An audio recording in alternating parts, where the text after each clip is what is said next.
বিসমিল্লাহির রহমানির রহিম। আসসালামু আলাইকুম ভিউয়ার্স, আশা করছি সবাই ভালো আছেন। আজকে আমি আপনাদের মাঝে একটি গরুর মাংসের রান্না শেয়ার করব, আর বাসা থেকে উপকরণ দিয়ে কিভাবে সুস্বাদু মাংস রান্না করা যায় আজকে সেই রান্নাটি আপনাদের করে দেখাবো। তো আশা করছি আমার এই রান্নাটি আপনাদের ভালো লাগবে। তো আপনারা এখানে দেখতে পাচ্ছেন, এখানে আমি নিয়েছি পেঁয়াজের কুচি ও নিয়েছি রসুন কুচি। তো এগুলো আমি ব্লেন্ড করে নিয়েছি, আর এখন আমি গরুর মাংসে দিয়ে দিচ্ছি।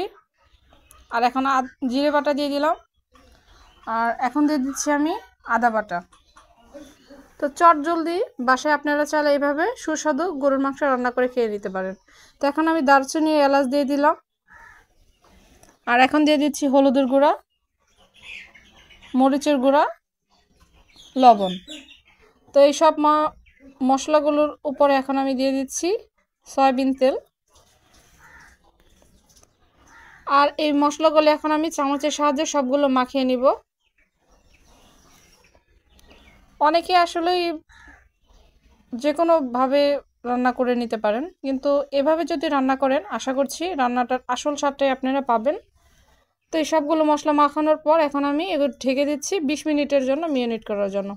এখন একটু চুলায় আমি জাল ধরিয়ে মাংসটি এখন জাল করে নিব 10 মিনিটের মতো।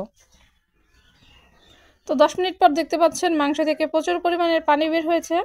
আর এই সময় চুলার আঁচটা আমি একদম মিডিয়ামে রেখে এটি আমি আরও 20 মিনিটের মতো জাল করে নেব, কারণ গরুর মাংস সিদ্ধ হতে সময় লাগে এর জন্য। তো এখন আমি মাংসগুলো একটু নেড়ে চেড়ে দিচ্ছি, আবারও ঢাকনা দিয়ে ঢেকে দিলাম।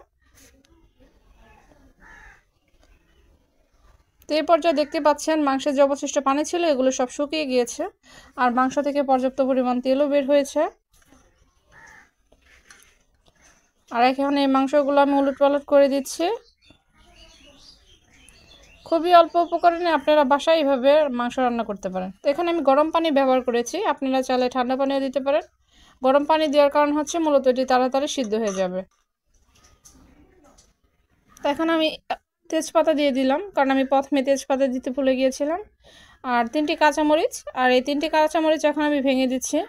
কাঁচামরিচটা একেবারে অপশনাল, এটা আমার কাছে একটু স্বাদটা মনে হয় বাড়িয়ে দেয়, এর জন্য আমি দিয়ে থাকি। আপনারা চাইলে এটি স্কিপ করতে পারেন।